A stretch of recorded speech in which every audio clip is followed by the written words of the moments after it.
Bien, je suis très honoré de vous voir aussi nombreux. Mon propos, bien sûr, est de vous parler de la SNSM, mais j'ai pensé utile de resituer cette association dans le contexte général du sauvetage et de l'intervention en mer.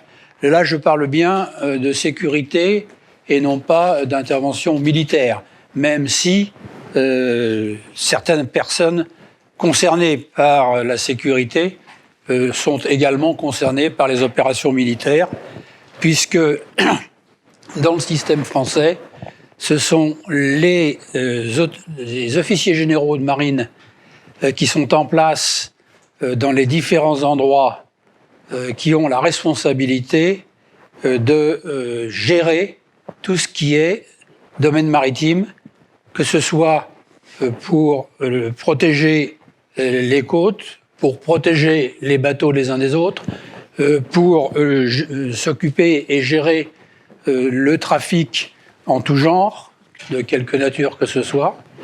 Et donc, je commencerai par vous rappeler un certain nombre de choses.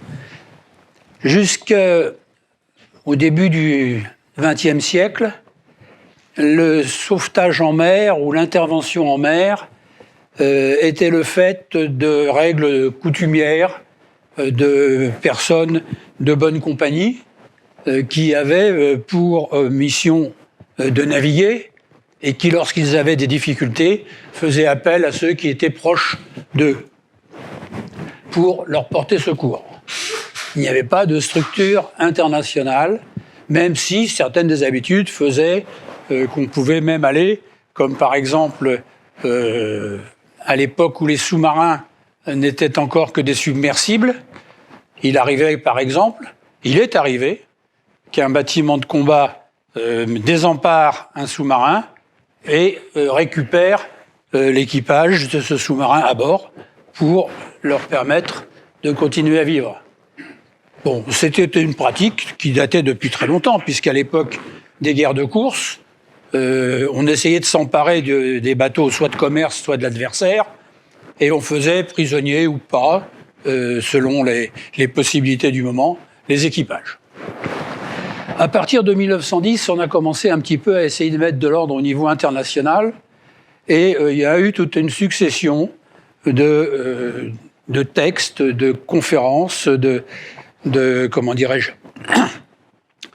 d'échanges qui ont conduit à donner des zones de responsabilité aux différents pays concernés. Alors, ça s'appelle des Search and Rescue Regions, et toute la planète maritime est couverte par ces régions. Pour gérer à l'intérieur de ces régions les différents événements qui peuvent se produire, eh bien, vous avez des centres de coordination qui s'appellent MRCC en anglais, Maritime Rescue Coordination Center, et que nous appelons CROSS, Centre de recherche opérationnelle de sécurité et de sauvetage en français.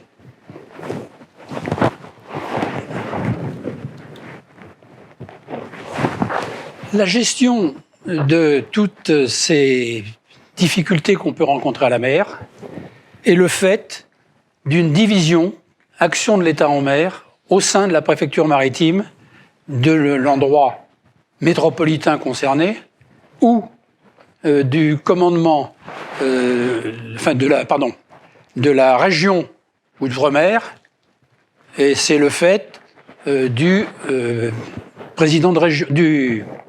préfet de région Outre-mer. Pour les TOM, c'est le fait du haut-commissaire. Ces responsabilités ne sont pas exercées directement par les autorités en question, mais par un officier supérieur ou général de marine, quand il s'agit de l'outre-mer, ou par la division de l'action d'État en mer pour les préfectures maritimes. Alors, avant de continuer sur ce sujet, je voudrais vous montrer un petit peu quelques diapositives qui resituent un petit peu l'intérêt et la raison d'être de l'action de l'État en mer et la raison d'être de l'extrême grande ambition de la France dans le domaine maritime. Extrêmement grande ambition dont je considère qu'elle est peut-être un peu plus grande que ce que la France est capable d'absorber. Mais ça, c'est une affaire de comment dirais-je, de politique de la mer, de politique générale de la France. On y vient doucement puisqu'on a de nouveau recréé un ministère de la mer, il n'y a pas très longtemps. Ça n'existait plus depuis de nombreuses années. Bon, je vous resitue un petit peu quelques informations. Les 11 millions de kilomètres carrés, ben voilà. Hein. Mais par contre, encore quand même 300 000 emplois. Même si derrière, je vous sortirai une diapositive qui est un peu décourageante sur le fait maritime.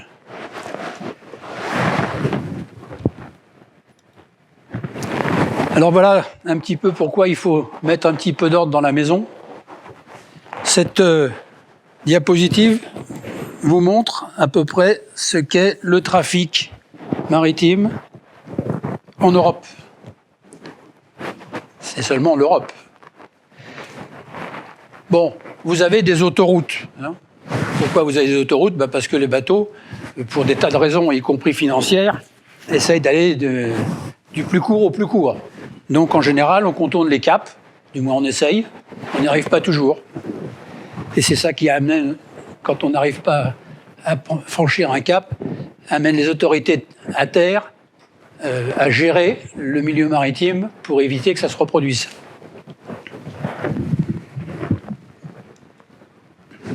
Deuxième chose importante, la zone maritime atlantique est aussi une zone de forte accidentologie.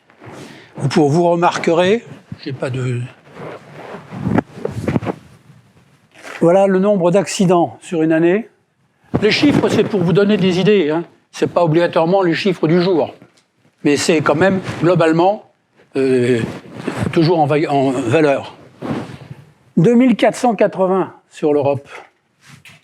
Alors que, par exemple, du côté de l'Argentine, on est à 6. Mais 471 du côté de Gibraltar, 273 du côté de l'accès à la mer Noire, 355 en Baltique et dans la golfe de Botnie. Voilà ce que ça représente. Voilà pourquoi il faut mettre de l'ordre. Alors comment est-ce qu'on met de l'ordre ? On essaye de réglementer un petit peu. Et pour réglementer, il y a des endroits privilégiés.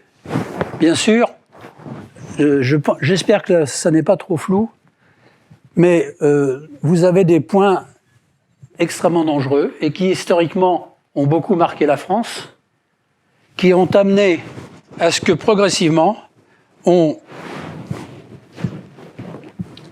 j'espère que vous pouvez le montrer, oui. On oblige les bateaux à passer à certains endroits. C'est plus simplement parce que c'est leur chemin le plus court, mais on les oblige à passer à certains endroits. Pourquoi ? Parce que quand un bateau est en difficulté, souvent c'est une panne de machine qui est la cause de sa difficulté, et il se met à dériver. Et si c'est au plus court, hein, par exemple à Frollet ou Ouessant, la dérive n'est pas très longue. Et on n'a pas beaucoup de temps pour intervenir. C'est comme ça qu'on a eu des pollutions gigantesques sur les côtes de France et qu'on a voulu y remédier. Donc on a institué, en particulier au large de la Bretagne, ce qu'on appelle un dispositif de séparation de trafic. Et ce dispositif de séparation de trafic impose aux bateaux qui montent un certain positionnement, aux bateaux qui descendent un autre positionnement, crée des zones neutres entre les deux rails pour permettre à d'autres activités, comme par exemple les pêcheurs, de travailler, et à repousser très au large un rail spécial pour les très gros perturbateurs, les transporteurs de gaz, les transporteurs de de fioul, tous ceux qui peuvent, les chimiquiers, tout un certain nombre de ces bateaux a été repoussé progressivement au large. Maintenant, on est rendu à plus de 50 nautiques. Et cet avantage de les repousser plus au large, c'est qu'on a le temps de mettre en œuvre un certain nombre de gros moyens qui sont répartis le long des côtes françaises, et en particulier sur la pointe de Bretagne, dans le Pas-de-Calais, en Méditerranée. Et ces moyens, ce sont des moyens affrétés. Ce sont des gros remorqueurs de la Compagnie des Abeilles internationale. Ces gros remorqueurs ont des régimes d'alerte pour tenir compte des conditions météorologiques. En période normale, le remorqueur est à quai à Brest, par exemple, et il attend qu'on lui demande d'intervenir pour quelque chose qui se produirait au large. Quand le temps commence à se gâter, quand ça devient de plus en plus difficile, le remorqueur s'éloigne de plus en plus de Brest. Donc il commence par aller du côté de Camaret, et puis éventuellement, et c'est très souvent le cas, quand les conditions météo sont mauvaises, il va prendre sa station d'attente dans la baie de l'Empole, ce qui veut dire qu'il est très habitué aux tempêtes. Lui, il sort d'autant plus qu'il y a plus de tempêtes. Donc, et c'est une très très grosse bête qui est en place. Alors c'est le cas pour la baie Bourbon qui est au large de Brest, mais c'est la même chose pour les autres moyens de remorquage. Voilà comment, dans un premier temps, on a organisé la prévention et la réaction aux accidents de mer. Éloigner des côtes, mettre des moyens importants. Mais bien évidemment, tout ça n'est pas toujours dramatique. Et il y a en permanence un certain nombre de difficultés pour des bateaux en tout genre. Que ce soit les bâtiments de pêche, les bâtiments de commerce côtier, mais aussi toute une équipe particulière qui s'appelle les plaisanciers. Et les plaisanciers, depuis un certain nombre d'années, c'est devenu une population extrêmement importante. Selon les manières dont on approche le sujet, vous avez entre 1 et 2 millions, enfin 1 ou 1,5 million de plaisanciers qui s'adonnent aux grandes joies de la mer et qui, pour un certain nombre d'entre eux, font pas beaucoup la différence entre la plage et la mer. J'exagère mon propos, mais c'est pas toujours des gens extrêmement expérimentés. Alors, pour faire face à ces difficultés, eh bien, le préfet maritime, qui donc, en métropole, a la responsabilité de la sécurité et du sauvetage, dispose d'un certain nombre de moyens. Non, je suis désolé, j'ai dépassé la diapositive, mais ça n'a pas d'importance. Il dispose d'un certain nombre de moyens. On n'a pas, contrairement à certains pays, créé de garde-côtes, comme les Américains par exemple. On a utilisé tout ce qui existait. Il se trouve que la Marine nationale avait, et a toujours, un réseau de sémaphores qui, soit dit en passant, a failli disparaître. À un moment donné, l'idée était qu'on n'avait plus de risque de voir arriver un adversaire par la mer, puisque, en gros, tout l'ouest de l'Europe était pacifié. Et donc, ça ne servait plus grand-chose dans l'esprit d'un certain nombre d'avoir des sémaphores. Qu'est-ce que c'est qu'un sémaphore ? Un sémaphore, c'est un endroit où il y a des gens qui voient, et puis où il y a un radar ou une répétition de radar. Donc on a failli... Et puis des moyens radio, ça c'est important. On a failli supprimer, mais finalement, ça ne s'est pas fait, et c'est grand bien. Parce qu'aujourd'hui, les préfets maritimes responsables donc du secours en mer, ont à leur disposition tout un réseau de radios, d'yeux et de radars qui voient bien les choses près de la côte. Mais il faut y ajouter, bien sûr, des moyens d'intervention. Et là, on a créé ce qu'on appelle maintenant la fonction garde-côte, mais on a utilisé les moyens dont on disposait. Et les moyens dont on disposait, c'est ceux de la gendarmerie maritime, c'est ceux des douanes, c'est ceux de la marine nationale, et c'est ceux de quelques organismes privés, dont un sur lequel je vais m'étendre un peu plus, qui s'appelle la Société nationale de sauvetage en mer. Le préfet maritime dispose aussi de la même manière de tous les moyens aériens qui se passent dans sa zone. Alors il y en a un certain nombre qui sont stationnés sur place, vous avez un certain nombre d'hélicoptères qui sont dévolus à cette fonction, soit de la marine nationale, soit de la sécurité civile, soit même des armées. À certains endroits, c'est les hélicoptères des armées qui sont mis en cause, soit, par exemple, à l'Envéoc-Pulmic, des hélicoptères très lourds qui vont très au large, jusqu'à 300 nautiques. Du côté de Cazaux, ce sont des hélicoptères de l'armée de l'air, en Méditerranée aussi d'ailleurs. Donc vous voyez, il y a tout un panneau de moyens, et de surcroît, pour des recherches à grande distance, le préfet maritime a la capacité de mettre en œuvre les avions de patrouille maritime, dont certains sont spécialisés pour la surveillance côtière et proche, ou les avions très lourds de la classe Atlantique. C'est comme ça que, il y a déjà très longtemps maintenant, on avait recherché du côté de Terre-Neuve Alain Collat quand il a disparu, pour ne citer que cet exemple-là, même s'il y en a eu d'autres. Donc voilà comment le préfet maritime peut agir, et voilà ce à quoi il est confronté. Alors je passe sur les détails d'organisation. Je veux simplement préciser que les CROSS sont en métropole découpés en fonction des zones de responsabilité des préfets de maritime. Donc le préfet maritime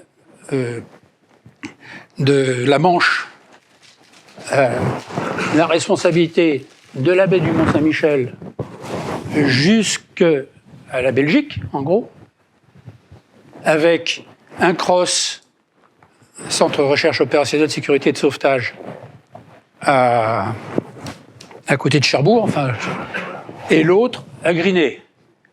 Griné a une fonction supplémentaire et particulière.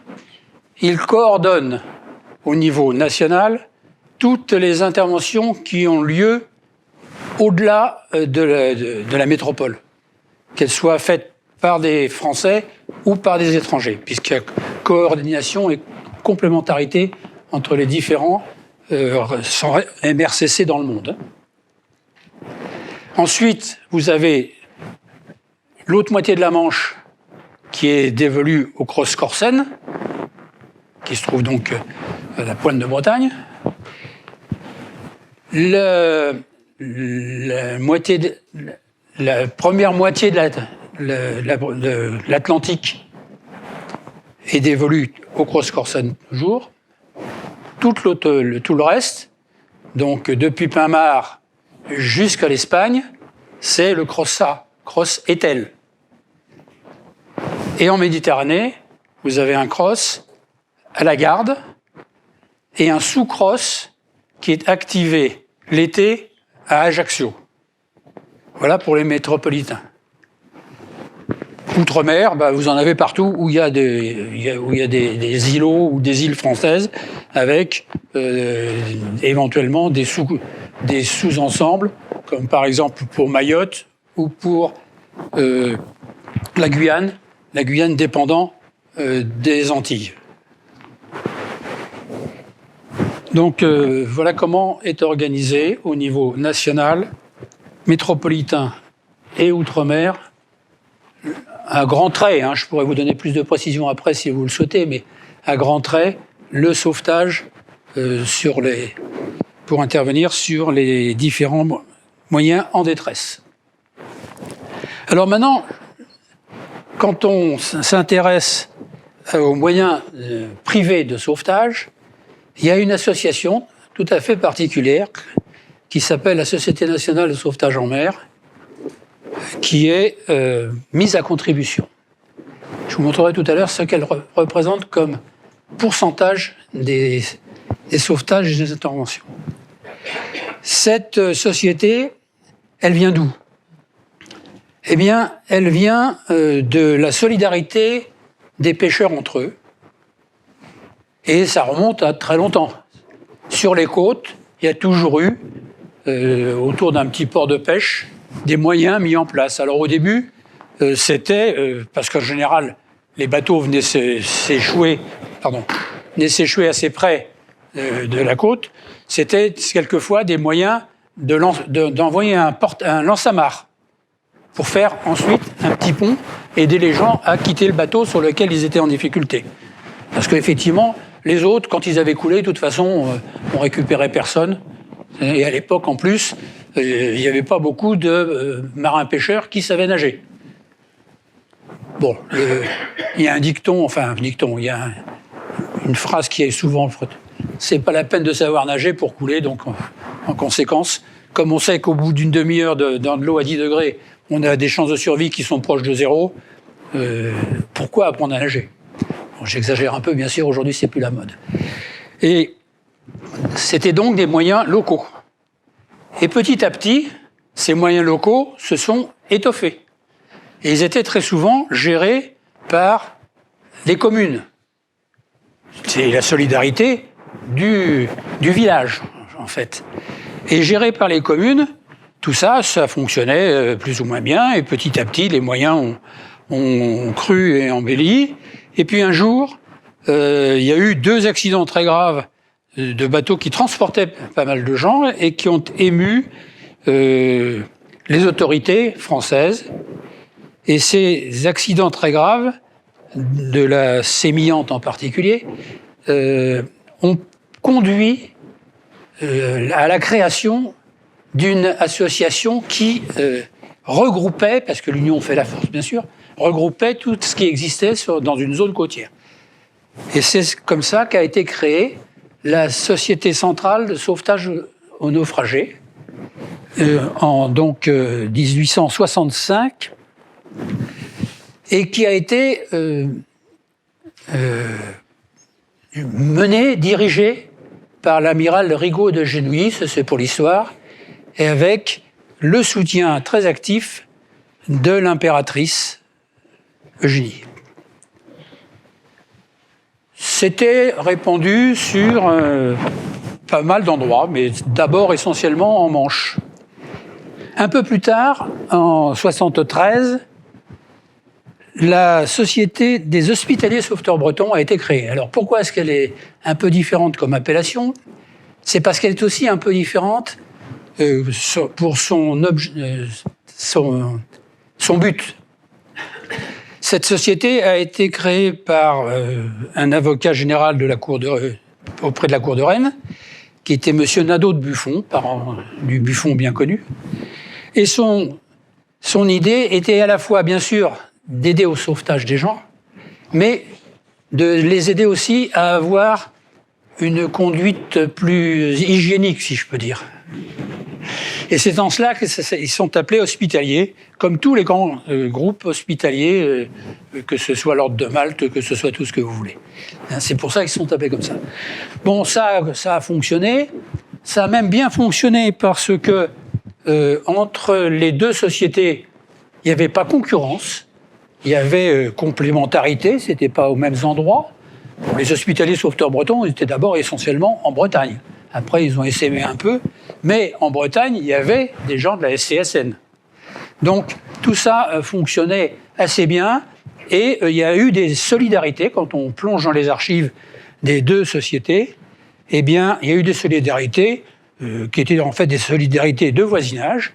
Et j'ai des exemples où la SCSN a financé des moyens pour les hospitaliers sauveteurs bretons. Donc, vous voyez, c'était pas la guerre entre les deux. Mais en parlant de guerre, tout ça a fonctionné, tout ça a sauvé du monde, bien sûr, mais il s'est passé des choses graves à la fin de la Deuxième Guerre mondiale. Et le patrimoine des deux associations a quasiment été réduit à zéro. Un certain nombre de locaux, dont des abris, ont été détruits, et une grande partie de la flotte a été détruite parce qu'elle avait été engagée par les Allemands comme flotte auxiliaire, flotte de patrouille auxiliaire. Et moyennant quoi, les deux sociétés ont commencé à se trouver en grande difficulté. Ça a vivoté, ça a continué à faire comme ça pouvait, mais c'était devenu difficile. Et c'est la raison pour laquelle il a été décidé en 1967 de fusionner les deux sociétés et de créer la société actuelle qui s'appelle Société nationale de sauvetage en mer, sous la direction de l'amiral Hamand, qui venait de quitter les fonctions de préfet maritime de la deuxième région, donc qui connaissait bien le sujet. Alors, cet ensemble, eh bien, au départ, il a été doté de fonds de l'État. Il n'avait pas que les fonds de l'État, bien sûr, puisqu'il y avait déjà la tradition de solidarité entre les gens et les marins, mais il y avait une bonne dotation à la création. Et cette dotation, eh bien, elle est restée en l'état jusqu'en 2016.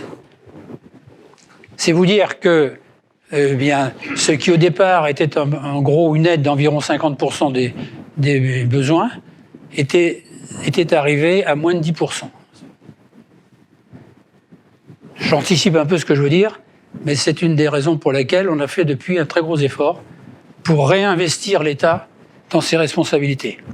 Parce qu'il faut bien voir que cette société, eh bien, elle fait ce que veut faire l'État en matière de secours, mais ça ne lui coûte rien si on ne tient pas compte de cette subvention qu'on a réévaluée.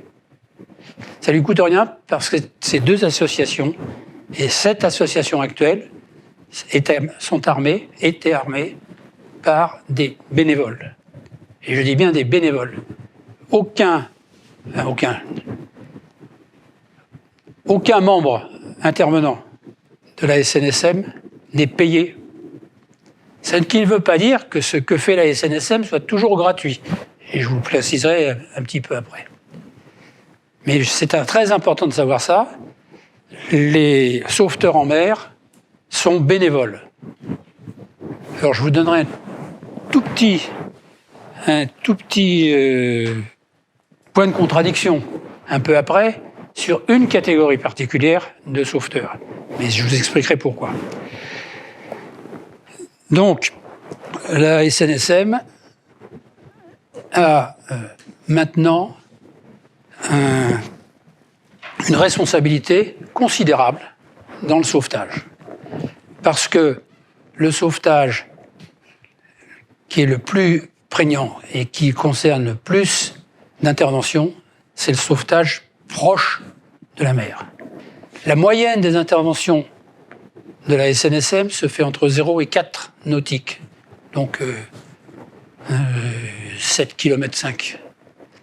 On va jusqu'à 25 nautiques, mais en règle générale, c'est plutôt autour de 4 nautiques que se trouve cette zone d'intervention. La plupart des interventions de la SNSM se fait par des mers inférieures à 5, même si on va aussi, bien sûr, dans les grands coups. Et dans les grands coups, on peut en prendre des coups, nous aussi. Donc, vous voyez, c'est devenu très important d'utiliser et d'employer la SNSM parce que l'essentiel des interventions et des mises en danger des gens se fait assez proche de la côte.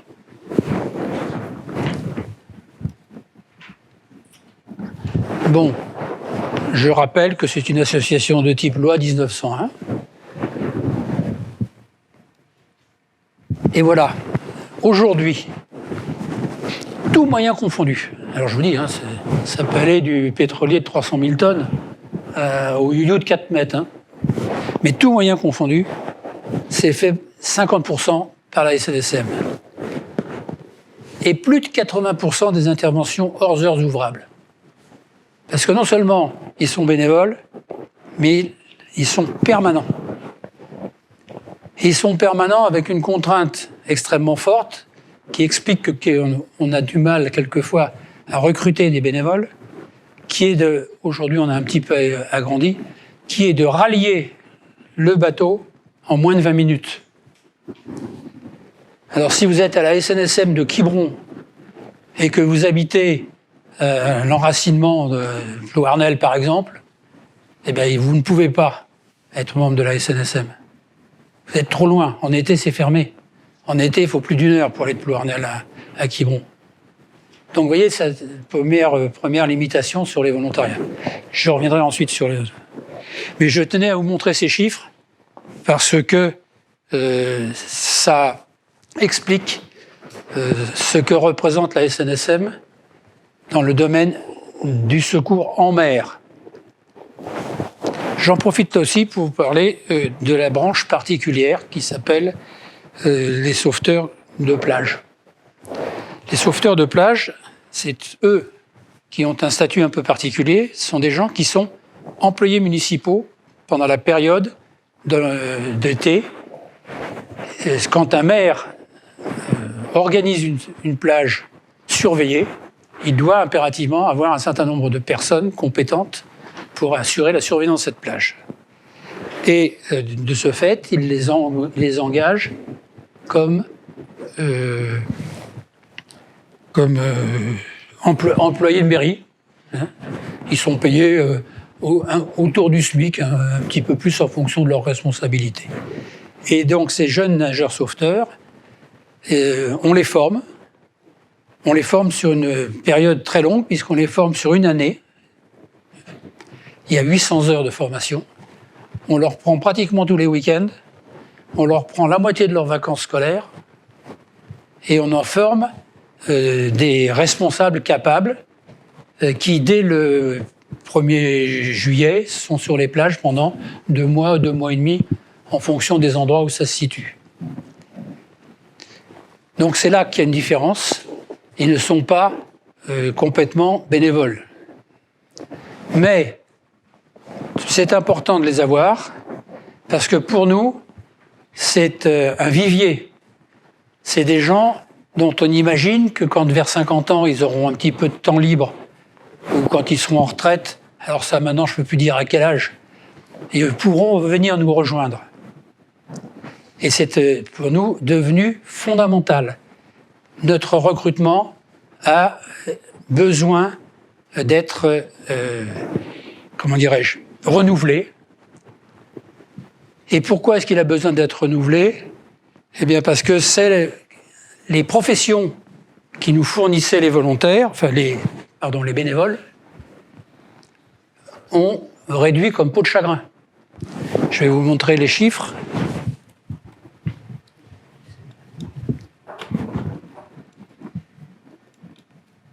Ah non, c'est pas celle-là. C'est pas celle-là. Bon, ben je vous la montrerai après. Mais non, c'est sur une diapo, je vous la montrerai en finale. Les réductions du nombre de personnes de la marine de commerce, de la marine de pêche et de la marine nationale. Alors, pour clore avec les nageurs sauveteurs de plage, dans le Morbihan, la SNSM arme 60%, un peu plus de 60% des plages protégées et surveillées. Le SDIS, Service départemental d'incendie et de secours, arme en gros 30%, et il y a 2 organismes tout à fait privés qui viennent en complément. Il y avait jusqu'à, il y a maintenant, alors attendez, j'ai quitté depuis 2 ans, ça fait 4 ans, quelques CRS, il y en avait sur deux endroits, mais ils ont été retirés et la SNSM a pris en charge les deux plages où vous intervenez. Bon, je passe sur le sujet. Alors maintenant, je voudrais, parce que sinon je ne vous laisserai pas le temps de me poser des questions, je voudrais vous donner quelques informations sur la partie embarquée, les sauveteurs embarqués. Les sauveteurs embarqués, ils sont, je passe tout de suite au département, ils sont 250 dans le département. Et en gros, navigants, il y en a un peu plus de 200. Pourquoi est-ce qu'il y en a 50 autres qui ne sont pas navigants? Parce qu'il y a un besoin de soutien logistique, parce qu'il y a besoin de faire des comptes, et parce qu'il y a des besoins divers et variés, donc tous ne naviguent pas. Et en moyenne, dans le département, chaque sauveteur navigant sauve 2 personnes par an. Enfin, ou sort de difficultés. On ne sort pas tout le temps des noyés, je ne vais pas non plus noircir le trait. Mais au minimum, ils sauvent 2 personnes par an. C'est pour eux extrêmement réconfortant. Ils se rendent bien compte que... mais ils servent à quelque chose. Mais dans le même temps, toutes les semaines, tous les jours, dans toutes les stations, vous avez des gens qui sont prêts à appareiller en 20 minutes. Sur un gros bateau, ce qu'on appelle les canots tout temps, c'est des bateaux qui vont jusqu'à... Maintenant, ils vont aller jusqu'à 19 mètres, mais enfin qui vont jusqu'à 17 mètres. Vous avez un équipage de 8 personnes. Un canot tout temps, 8 personnes. Ça veut dire qu'il faut avoir en gros 24 navigants pour être capable de répondre à la demande. Sur un bateau un peu plus petit, les bateaux de 11 mètres, 12 mètres, ce qu'on appelle les vedettes de première classe, c'est 6 personnes. Et sur les plus petits encore, c'est 4 personnes. Donc vous voyez, dans chaque station, il y a des gens, en grand nombre, qui sont prêts à partir. Et pourquoi faire? Alors je vous mets ce graphique parce qu'il est très parlant. Ils ont 4 grandes activités. La première, c'est bien sûr, c'est le sauvetage. Bon. Mais ça représente presque un quart de ce qu'ils font là. Ensuite, vous avez, alors ce qu'on a baptisé exercice, moi je préfère qu'on le mette entraînement, mais enfin, vous avez un autre petit quart d'entraînement. Parce qu'on ne fait pas ce qu'on veut faire en mer en arrivant en sifflant, ça y est, c'est moi, je suis le plus beau et je sais tout faire. Ça, c'est complètement faux. Troisième élément important, et celui-là, il peut surprendre, c'est les transports sanitaires. Pourquoi les transports sanitaires? Bien parce que vous avez un certain nombre d'îles, en particulier dans le Morbihan, mais aussi dans le Finistère et dans les Côtes d'Armor, et un petit peu plus bas aussi, du côté de Lisieux et Noirmoutier, où vous pouvez avoir des incidents et il n'y a pas, hors heures ouvrables, de moyens de transport à moindre coût. On peut effectivement faire venir un taxi maritime pour autant que ça existe, mais ce n'est pas la voie qui a été prise. Et donc, la voie qui a été prise, c'est d'employer les moyens de la SNSM quand ils sont disponibles. On ne détournera jamais un moyen de la SNSM qui est déjà en opération de sauvetage pour faire un transport sanitaire. Mais il n'est pas impossible qu'une fois qu'il aura fini, il fasse ce transport sanitaire dans la foulée. Ça, c'est... Et ces transports sanitaires, on a essayé de les mettre en harmonie sur les 4 départements bretons. Ça n'a pas tout à fait bien marché sur l'île-et-Vilaine, parce qu'il n'y a pas beaucoup d'îles. Donc ils ne se sont pas sentis concernés. Mais par contre, l'association des îles du Ponant, qui regroupe tout depuis Bréa jusqu'à l'île-Dieu, elle s'est beaucoup intéressée au sujet. Et après de longues négociations, on a réussi à mettre au point une convention qui prévoit dans quelles conditions on peut transporter des gens sur nos bateaux, à quel coût et qui paye. Ça veut vous dire que pour savoir qui paye, j'ai négocié avec mon camarade du Finistère avec l'ARS Bretagne, c'est pas simple. Et surtout, ce qui n'est pas simple, c'est que derrière l'ARS, il y a toutes les parts mutuelles. Et les parts mutuelles de gens qui viennent sur les côtes ou dans les îles l'été, ben ça peut concerner la mutuelle du centre Dordogne, qui ne se sont pas très intéressés par ce fait maritime. Donc tout ça, c'est compliqué.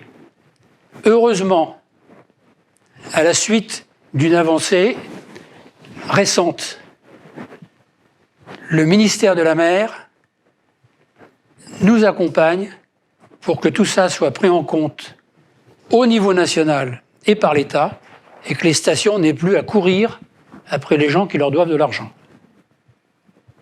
Parce qu'un transport sanitaire, ça a un coût. Alors le champion dans le département du transport sanitaire, c'est l'île de Groix.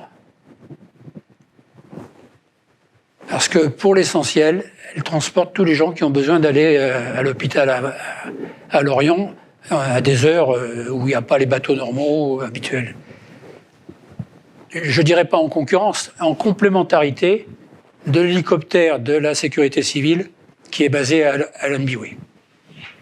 Et l'île de Groix fait en gros un transport sanitaire tous les 2 jours.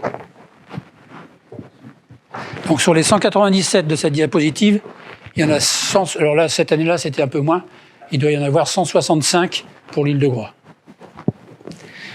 Et leur dernier point de l'activité, important, que vous apercevez en rouge, la dispersion de cendres. La dispersion de cendres est devenue la norme, si je peux dire. Nous sommes sollicités très très régulièrement pour faire des dispersions de cendres.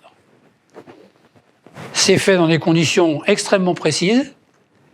On ne disperse pas de cendres à l'intérieur du golfe du Morbihan. On va au moins jusqu'à la première sortie à droite. Et on relève précisément l'endroit où les cendres ont été dispersées, donc les gens savent où leur aïeul gît maintenant. Et c'est fait avec des urnes qui sont supposées couler. Elles sont des urnes spéciales, sont supposées couler. Bon, il arrive assez régulièrement que les familles, n'ayant pas tout à fait compris le processus, ouvrent l'urne et veuillent jeter les cendres. Moyennant qu'en général, ça revient à bord de la vedette. Voilà. Je vois que j'étais très bavard. Je vais vous donner deux autres informations qui sont plus du niveau de la région, mais qui ont leur importance, c'est sur l'avenir. Alors, deuxième diapositive pour le département. Voilà comment se présentent les interventions à la mer sur une année. Et grosso modo, d'une année sur l'autre, c'est pas obligatoirement exactement le même chiffre, mais c'est la même répartition. Et vous voyez que le premier poste, c'est l'avarie moteur.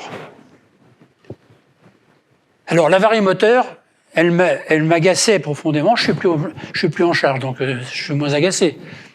Elle m'agaçait profondément parce que l'avarie moteur sur un voilier de mon temps, j'avais encore la godille pour rentrer. Et l'avarie moteur, qui en réalité est une panne d'essence, ça me fiche dans une colère noire. Eh bien, sur ces 101 interventions, vous pouvez considérer qu'il y a au moins 40% d'avaries d'essence. Avec des gens qui n'hésitent pas à vous engueuler parce que vous ne voulez pas leur donner d'essence. Et vous les prenez en remorque. Bon. Ensuite, eh bien, les échouements.